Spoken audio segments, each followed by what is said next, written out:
بسم اللہ الرحمن الرحیم۔ دیکھنے اور سننے والوں کو السلام علیکم۔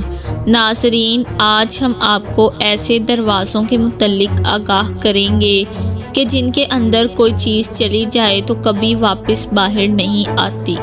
آج ہم آپ کو اندیکھے دروازوں تک لے کر جائیں گے، ایسے دروازے جن کے پیچھے طرح طرح کی مخلوقات آباد ہیں، اور کچھ دروازے ایسے ہیں کہ ان کے اندر سے چیزیں باہر کی دنیا میں آتی ہیں۔ ہر دروازے سے ایک الگ چیز باہر آتی ہے، اور بہت سے ایسے دروازے ہیں۔ ہر دروازے کی نیچر الگ ہے، اور یہ سب ایک دوسرے کے ساتھ لنک ہیں۔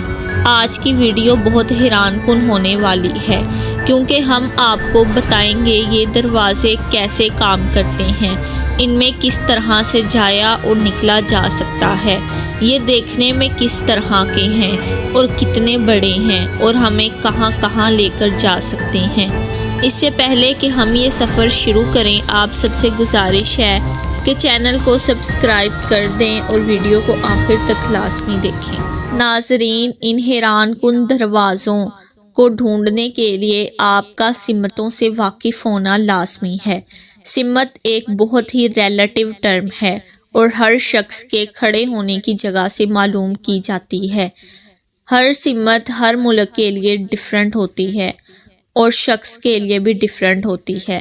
ناظرین، خلا میں کوئی سمت نہیں ہوتی، لیکن زمین میں لوگوں نے اپنے فائدے کے لیے سمتیں بنا لیں۔ آلموسٹ زیادہ تر ممالک میں 4 سمتیں ہیں: مشرق، مغرب، شمال اور جنوب، اور کچھ ملکوں میں یہ سمتیں 6 اور 7 بھی ہیں۔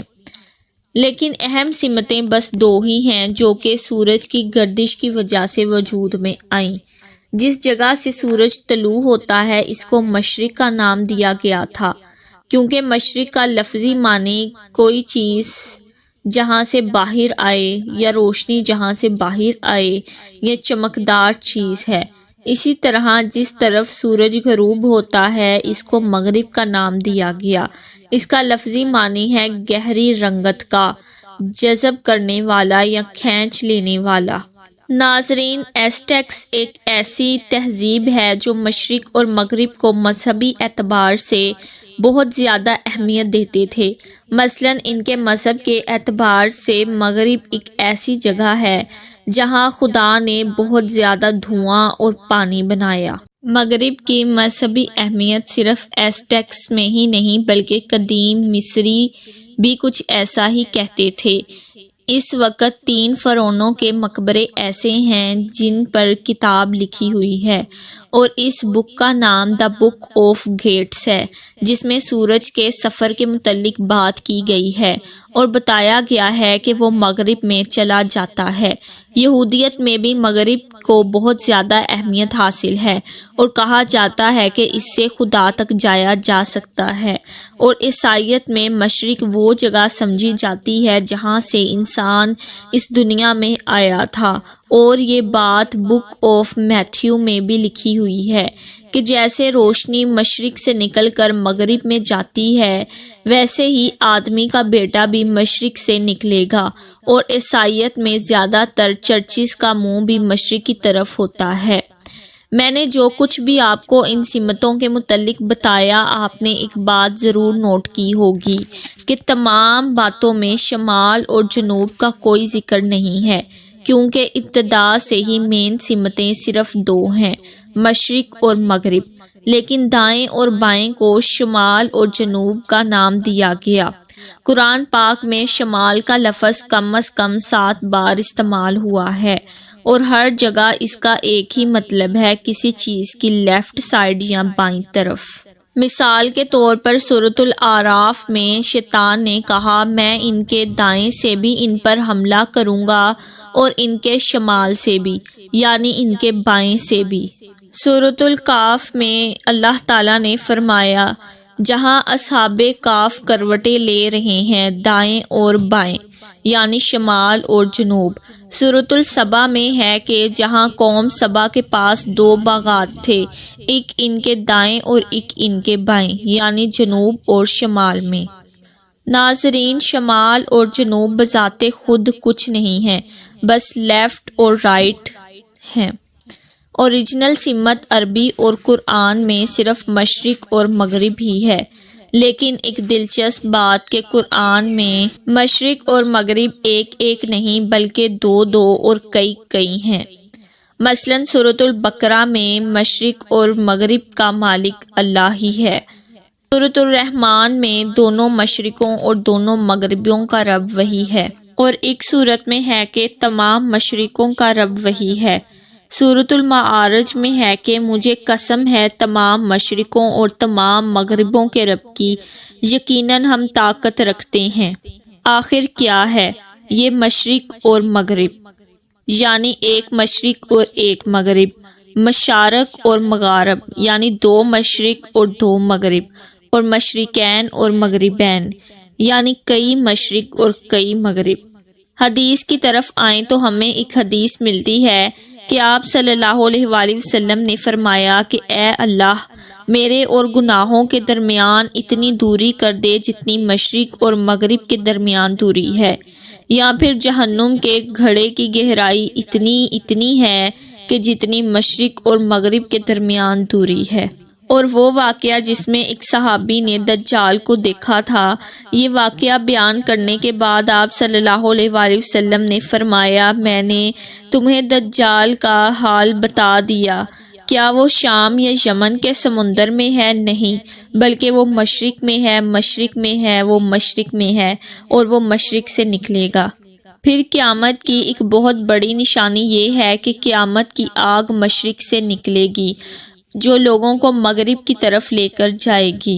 آپ نے یہ بات نوٹ کی ہوگی کہ ہر چیز مشرق سے نکل رہی ہے اور مغرب میں جا رہی ہے۔ دراصل مشرق اور مغرب دروازوں کے نام ہیں۔ مشرق وہ دروازہ ہے جو ہر چیز کو نکالتا ہے، اور مغرب وہ دروازہ ہے جو ہر چیز کو اپنے اندر کھینچ لیتا ہے۔ مشرق مغرب، مشارق مغارب اور مشرقین اور مغربین دروازوں کے نام ہیں۔ مشرقین دروازے ایسے دروازے ہیں جو چیزوں کو ہماری دنیا میں لا رہے ہیں، اور یہ ایک نہیں بلکہ بہت سارے ہیں، اور مغربین ایسے دروازے ہیں جو چیزوں کو اپنی اندر کھینچ رہے ہیں۔ ناظرین، یہ دروازے آپس کے اندر انٹر لنک ہیں۔ سورۃ الانعام میں اللہ تعالیٰ نے فرمایا، کیا یہ لوگ اس انتظار میں ہیں کہ ان کے پاس فرشتے آئیں یا ان کے پاس ان کا رب آ جائے، یا آپ کے رب کی کوئی بڑی نشانی آ جائے؟ اور جس دن وہ نشانی آ گئی اس دن کسی کا ایمان لانا اس کو فائدہ نہیں دے گا۔ اور یہ آیت تلاوت کرنے کے بعد آپ صلی اللہ علیہ وآلہ وسلم نے فرمایا، یہ نشانی سورج کا مغرب سے نکل آنا ہے۔ جس دن سورج مغرب سے نکلا اس دن توبہ کا دروازہ بند ہو جائے گا۔ ناظرین، یہ سب دروازے ایک دوسرے کے ساتھ لنکڈ ہیں، اور قیامت کے قریب جب اللہ سورج کو مغرب سے نکلنے کا حکم دے گا تو سورج مشرق کی بجائے مغرب کے دروازے سے نکلے گا، جس کی وجہ سے سارے دروازے ڈسٹرب ہو جائیں گے۔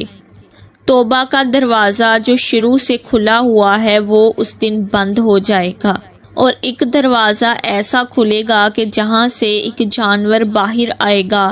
یہ جانور کسی اور دنیا سے آئے گا اور انسانوں سے باتیں کرے گا، اور اس کا ذکر سورۃ النمل میں بھی ہے۔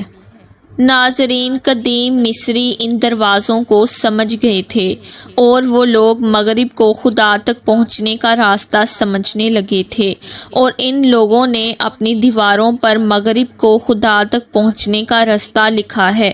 صرف یہی نہیں بلکہ انہوں نے سوچا تھا کہ مغرب کے پیچھے کوئی چیز چھپی ہوئی ہے۔ اگر کوئی ان سب دروازوں کو سمجھ جائے تو اس کے ذہن میں یہ بات ضرور آئے گی کہ اگر ہم ان دروازوں میں داخل ہو جائیں تو خدا تک پہنچ جائیں گے۔ اور یہی بات فرعون کے ذہن میں آئی تھی، اور اس نے بولا تھا کہ اے حامان، میرے لیے ایک اونچا سا بالا خانہ بنوا تاکہ میں آسمان کے دروازوں تک پہنچ جاؤں اور اس کو جھانک لوں جو موسیٰ کا معبود ہے۔ قرآن کی سب سے پرسرار آیتوں میں سے ایک آیت سورۃ النور میں ہے کہ اللہ تو نور ہے آسمانوں کا اور زمین کا، اس کے نور کی مثال ایک تاک کی طرح ہے جس میں چراغ ہو اور وہ چراغ شیشے کی قندیل میں ہو اور وہ شیشہ کسی چمکتے ہوئے ستارے کی طرح ہو۔ وہ چراغ ایک بابرکت درخت زیتون کے تیل سے جلایا جاتا ہے، ایسا درخت جو نہ مشرقی ہے اور نہ مغربی ہے۔ آپ سمجھ رہے ہیں کہ بے شک تم لوگ مغرب کو بھی سمجھ لو اور مشرق کو بھی سمجھ لو، یا ان کے اندر داخل بھی ہو جاؤ، لیکن تم اللہ تک نہیں پہنچ سکتے، کیونکہ چاہے وہ مشرقی ہو یا مغربی، کوئی دروازہ اس تک نہیں پہنچ سکتا، وہ ان دروازوں سے آزاد ہے۔ تن تنہا، the one and only، اس تک کوئی مخلوق پہنچ ہی نہیں سکتی، چاہے مشرق سے کوشش کرے چاہے مغرب سے، وہ اکلوتا ہے، اس جیسا کوئی نہیں۔ وہ تو ان سب کا رب ہے، تمام دنیاؤں کا رب، تمام مشرقوں اور مغربوں کا رب، جو خود نہ مشرقی ہے اور نہ مغربی ہے، the one and only۔ اگر آپ لوگوں کو یہ ویڈیو پسند آئی ہے تو چینل کو سبسکرائب کریں، ویڈیو کو لائک کریں اور ایک پیارا سا کومنٹ کریں۔ شکریہ۔ اللہ آپ سب کا اور ہمارا حامی و ناصر ہو، آمین۔ اللہ حافظ۔